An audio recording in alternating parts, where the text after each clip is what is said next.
article. And on the front of the page it says Bilderbergers meet in secret. Rand Paul advocates deportation for what? Deportation prison for radical thinkers. And when I read this, I about fell out of the chair because, I can't, his father is a Mason. That bothers me. Well, number one, Ron Paul is not a Mason. I mean, number one, I'm not Catholic. I'm not even saying that's a bad thing, but people say I'm a Vatican ninja. People also, say a lot of other things. Say I'm, live in Israel, never been to Israel. People make up a lot of stuff, but Ron Paul is not a Mason from the research I've done. Yeah, I mean, here's Salon. Rand Paul, deport the Tea Partiers. And I would imagine this was some type of flippant comment because it sounds like one. I mean, that would be Rand Paul's really smart, 100% First Amendment. Tea Party Senator Rand Paul says he supports free speech, but does he actually think his own supporters jailed for sedition? And a stupid Economist ad just popped up in front of it. And I'll have to look into this and cover it more. Paul is mostly good on civil liberties, but he was one of a few senators to oppose the extension of the Patriot Act. See? And he goes on. But on Sean Hannity's radio show last Friday, Paul announced his support for the deportation of Tea Partiers. I'm not for profiling people on the floor, color of skin, or on their religion, but I would take into account that they've been traveling, and perhaps you might have to indirectly take into account whether or not they've been going into radical political speeches by religious leaders.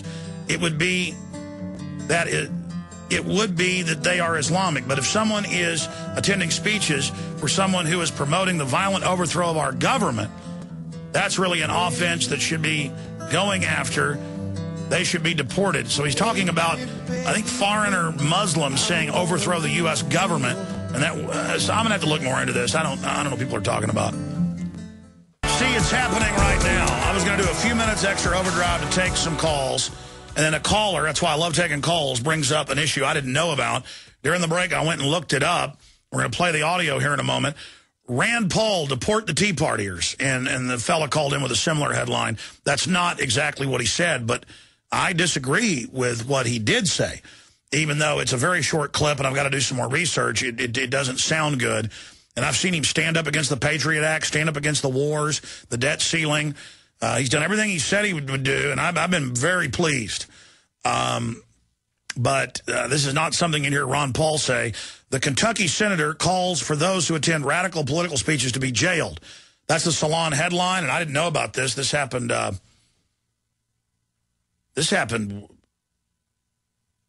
few weeks ago. Yeah, this happened back in, actually back in June. So, and when you actually get the quote, he was saying, it wouldn't be that they're Islamic, but if someone is attending speeches from someone who is promoting the violent overthrow of the government, that's really an offense that we should be going after. They should be deported or put in prison. Now, wait a minute. If you're saying we should throw all the bums out, we have a criminal government occupying us, and if the government continues to stomp on our liberties, it's our right, our duty to remove that government and institute a new one. And that's Declaration of Independence. And he needs to clarify himself on this. And then, of course, they go on to say, oh, if they want the violent overthrow of the government, well, then lock up all Tea Party rally attendees. So it's bad enough to say arrest somebody who calls for the violent overthrow of the government. I mean, if you say the government's corrupt, we have a right to, defend our liberties, and if this government gets pushy, we have a right to do that physically. That's 1776. And, we've had discussions about when is the proper time for that. There's no doubt it's our right and duty and freedom if we decide that that's the time under the Declaration of Independence. If you don't believe in that, you don't believe in the Declaration of Independence and July 4th. I mean, that's why we have July 4th, 1776. So read the Declaration of Independence. And but continuing here, to say that people that are attending, what if you're just walking down the mall at the there in D.C. and you hear a speech and it's say some type of radical speaker, whether they're Muslim, Christian, whatever the case is, atheist, and they talk about the government keeps getting pushy, we're going to have 1776 and go to the cartridge box. You know, if you heard somebody hypothetically say that, would everyone there be arrested and deported? That's a dangerous talk. Now, this is only 38 seconds long, and it's from Think Progress, which has been George Soros funded in my research. So I've got to find out more and try to find the original archive of this back in June to see if this is accurate, because I've had different groups edit together what I've said before. So we'll have to investigate this. But since the guy brought it up, we're discussing it. Let's go ahead and play that clip. Now you've set yourself up to be called a bigot because now you want to profile people at the airport. Well, no, you can't win, Rand. I mean, they've got an answer for everything. But here's the thing, Sean, is I'm not for profiling people on the color of their skin or on their religion, but I would take into account where they've been traveling, and perhaps you might have to indirectly take into account whether or not they've been going to radical political speeches by religious leaders. But it wouldn't be that they are Islamic. But if someone is attending speeches from someone who is promoting the violent overthrow of our government, that's really an offense that we should be going after. They should be deported or put in prison. Well, there you have it, ladies and gentlemen. Jaron was popping in my ear saying chickens come home to roost, and Obama and Reverend Wright, and Reverend Wright's chicken comes home to roost speech. Now I remember that. Absolutely. So are we saying deport not or arrest Reverend Wright, but also Obama? Or I've heard, wow, that's a good point, Jaron. Now, I do hear the context now. They're talking about TSA. They're talking about profiling at airports. And they're talking about should it go into account that if somebody is part of a group, basically, calling for violence, and he's implying outside groups.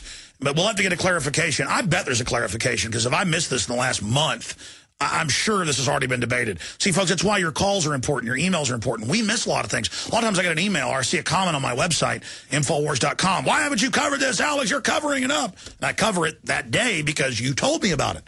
I mean, I'm not omnipresent. I don't know what my children are doing right now with my wife. I mean, I don't know what folks in the back of the office are doing. But I'm glad the caller brought that up. But let me hear that clip one more time, because I want to hear it, and I wish I had it in full context. This is with You're a Great American, Sean Hannity. Being sarcastic, always says you're a great American. Here it is.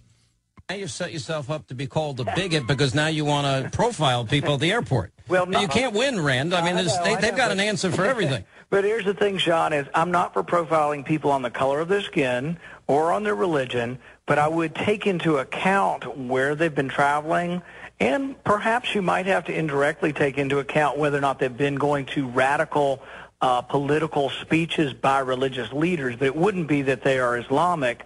But if someone is attending speeches from someone who is promoting the violent overthrow of our government, that's really an offense that we should be going after. They should be deported or put in prison.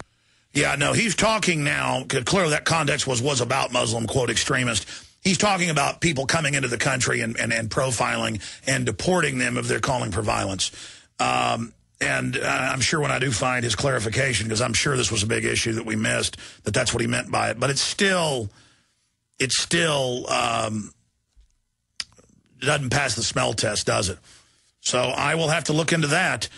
I got time to jam in a few more calls, but really quick, folks. I'd love to talk for hours, but I've got to get in there and work on the new TV show. I've got to get in there and work on all the other stuff we're doing. I got to get this stuff honchoed. Let's talk to Matthew in Tennessee. Matthew, what do you think of that clip you just heard? Oh, man, there's all sorts of stuff that you can hear that's people trying to be politically correct, people trying to say the right thing without saying the right thing. Yeah. What'd you call about? Well, we got three issues that we could potentially get to, but maybe not enough time. Issue number one, the resistance. Many people have recognized that the Republic has fallen. They feel isolated. They feel frustrated. One way to contact other people in the resistance, wear an Infowars T-shirt. Wear an Infowars T-shirt, talk to people, form the resistance cells. Number two tactic for the resistance. Contact people currently in the military by writing to them. There is a great fear amongst those who are in the hierarchy that the United States military will not turn on the United States people. Number two, the eugenics war. In the eugenics war, we've seen this going on for a long time, since the days of Noah. One of the things that we know is that when you manipulate the genome, it degrades. We found that with Dolly the sheep. Even with an identical genome, it degrades. Now, let us consider that the manipulation of the genome has happened on this planet before with what you had referenced earlier, the sons of God. Not the sons of Adam, sons of God. Interpret it as you will. They are not around right now, but we have a record of them as the giants. What I am postulating is that when you see people who are designed with blonde hair and blue eyes, when the genome is corrupted, if you can get the corruption attached to a recessive trait, then you can breed out that recessive trait by breeding it with dominant traits. So if you have a corrupted genome that has a quality that you like intelligence, breed it with someone with blonde hair and blue eyes and other recessive traits. When you breed that person with another person with dominant traits, you can breed out the corrupted traits. Number 3, what does God say about global warming? And the fourth angel poured out his bowl on the sun, and the sun was given power to scorch people with fire, and they were seared with intense heat. And they but the Bible says the sun heats the earth. Modern scientists have disproven that. The sun does not heat the earth, according to Al Gore and the UN. Well, and not only that, but we know from the Bible that they refuse to repent and glorify him, meaning if you have the spirit of Antichrist, you worship man and not God.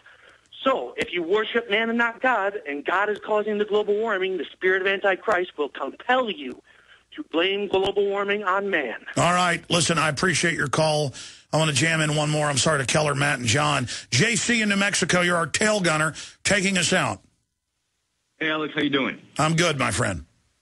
Excellent. I just have a real quick question because, I've been a long-time fan, first-time caller.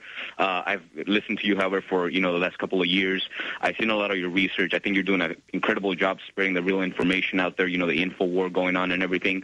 But I do have one question because even though I've listened to you, great, coverage on everything, I want to know, what is your mission? What is your purpose for having your show been on for a long, long time now, having millions and millions of people who listen to your show and can do positive things with your information? But what is your mission? What do you want to, accomplish in the next, 5 years? Because this window of time we have is... it's funny. I had an hour-long meeting yesterday with some of my crew about codifying our principles and really stating them simply and then hammering them every day, especially on the upcoming TV show, so people simply know what we stand for. But it's really simple at the end of the day.